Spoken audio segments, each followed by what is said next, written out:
लोकतंत्र, संविधान और डीएमसी एक्ट का गला घोटते हुए बीजेपी ने फिर मेयर चुनाव नहीं होने दिया। आप सांसद संजय सिंह जी, आपको पता चले कि दिल्ली के मेयर और स्थायी समिति के 6 सदस्यों का चुनाव कराने को लेकर आज सोमवार को हुई सदन में तीसरी बैठक भी बेनतीजा रहा। एक बार फिर हंगामे के चलते सदन की बैठक स्थगित हो गई। इससे पहले बैठक शुरू हुई तो पीठासीन अधिकारी ने एल्डरमैन को वोट डालने का अधिकार देने का आदेश दिया। साथ ही तीनों चुनाव मेयर, डिप्टी मेयर और स्थायी समिति के 6 सदस्य एक साथ कराने के आदेश दिए, जिस पर आम आदमी पार्टी ने लिखित व मौखिक तौर पर विरोध दर्ज कराया। गौरतलब है कि मेयर चुनाव कराने की आज तीसरी कोशिश फेल हो गई है। सबसे पहले 6 जनवरी को हुई बैठक में भी आम आदमी पार्टी ने मनोनीत सदस्यों को सबसे पहले शपथ दिलाने पर विरोध जताया था। हंगामा इस कदर बढ़ गया था कि बैठक स्थगित हो गई। इसके बाद 24 जनवरी को हुई बैठक में भाजपा और आम आदमी पार्टी के पार्षदों में नोकझोंक के कारण बैठक स्थगित हो गई। वही सदन की तीसरी बैठक आज चौथे तल्ले पर रखी गई थी। हंगामे और किसी भी तरह की स्थिति पर नियंत्रण के लिए दिल्ली पुलिस के साथ अर्धसैनिक बल भी तैनात किए गए थे। वही सदन के भीतर भी पर्याप्त संख्या में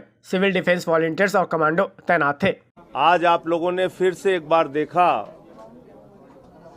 किस तरीके से भारतीय जनता पार्टी ने लोकतंत्र और संविधान का गला घोटते हुए, डीएमसी एक्ट का गला घोटते हुए चुनाव नहीं होने दिया।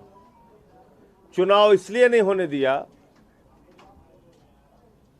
कि आम आदमी पार्टी के पास मेयर के चुनाव में 151 वोट हैं और भारतीय जनता पार्टी के पास 105 वोट हैं।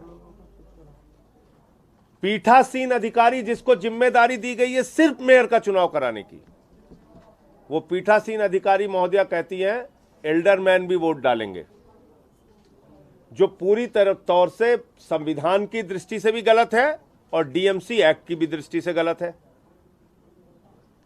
और 3 चुनाव एक साथ होंगे, मेयर, डिप्टी मेयर और स्टैंडिंग कमेटी। यह भी एजेंडे में नहीं था कहीं।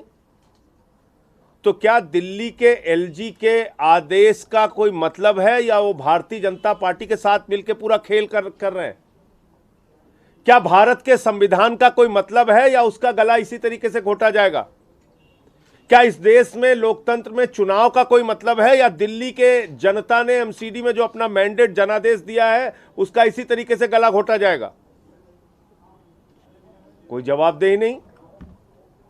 जब एल्डरमैन को वोटिंग राइट नहीं है, आज पहली बार दिल्ली के लोगों ने और देश के लोगों ने देख लिया कि एल्डरमैन को वोटिंग राइट दे रही है। यही पहले दिन से हम लोगों की शंका थी कि एल्डरमैन को वोटिंग कराएंगे, एल्डरमैन को वोटिंग कराएंगे। बार बार हम कहते रहे, हमने बार बार कहा कि वोटर लिस्ट तो दे दो, कोई चुनाव होता है उसकी कम से कम मतदाता सूची होती है। हमारे लीडर ऑफ द हाउस को, जो हमारे मेयर का चुनाव लड़ रही हैं, डिप्टी मेयर का चुनाव लड़ रहे हैं, इनको कम से कम वोटर लिस्ट तो दे दो। नहीं दिया। इसका मतलब मंशा साफ थी, इनको किसी भी तरीके से चुनाव नहीं कराना था, क्योंकि ये हार रहे हैं। दिल्ली की जनता ने इनको हराया है और अब माननीय न्यायालय के सामने ये पूरा मामला जाएगा और वहाँ हम लोग उम्मीद करेंगे कि वहाँ से हम लोगों को न्याय मिलेगा। आज हमारे देखा आपने सारे सदस्य खामोशी से थे, इसलिए थे कि पूरा देश ये देख सके कि लोकतंत्र का गला घोटने का, संविधान का गला घोटने का काम बीजेपी कर रही है।